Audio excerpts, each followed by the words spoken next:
One day at the circus in the morning time, storks flew overhead to hopeful mothers. The storks were carrying a bundle, each holding a baby. Mrs. Jumbo sighed with hope when she saw the happy mothers with their babies. She hoped that there would be a bundle for her. At long last, a stork with a large bundle flew into the railway car of Mrs. Jumbo. It was a baby elephant in the bundle. When the baby elephant sneezed, 2 enormous ears flopped out. Mrs. Jumbo wanted to name him Jumbo Jr., but the other elephants made fun of him because of his big ears and began to giggle. Dumbo. She did not care about the appearance of Dumbo and loved her baby who had big ears. A group of naughty children came by the circus tent the next day. They started laughing at Dumbo and teased him. Mrs. Jumbo protects her baby elephant by lifting the boy away from Dumbo. But she was kept in prison for doing this. Other elephants ignored poor Dumbo after Mrs. Jumbo was locked. Timothy Mouse became a friend of Dumbo. Timothy's little mouse wanted to help his new friend.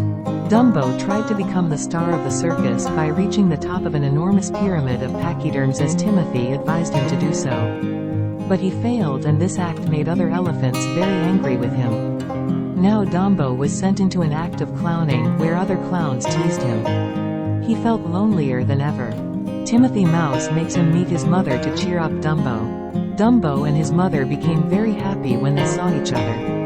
Mrs. Jumbo cuddled her son by putting her trunk through the bars of the cage. That night, baby Dumbo dreamed he became the star of the circus as he was flying through the air. The next morning, Dumbo and Timothy found a group of crows looking at them when they opened their eyes. They were very surprised as they were high up in a tree. Timothy Mouse cried, "Dumbo, you flew high with your ears. They are perfectly wings." The little elephant was surprised. One crow gave an ordinary feather to Dumbo and said that it was a magical feather that would help him in flying. Dumbo believed him and flew with his big ears. Dumbo stood at the top of a building at night in the circus.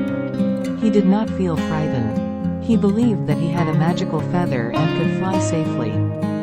Dumbo took a deep breath and began to flap his ears as quickly as he could. Suddenly, Dumbo was flying. Dumbo noticed that he can fly without feathers, so he realized that his ears had the ability to make him fly.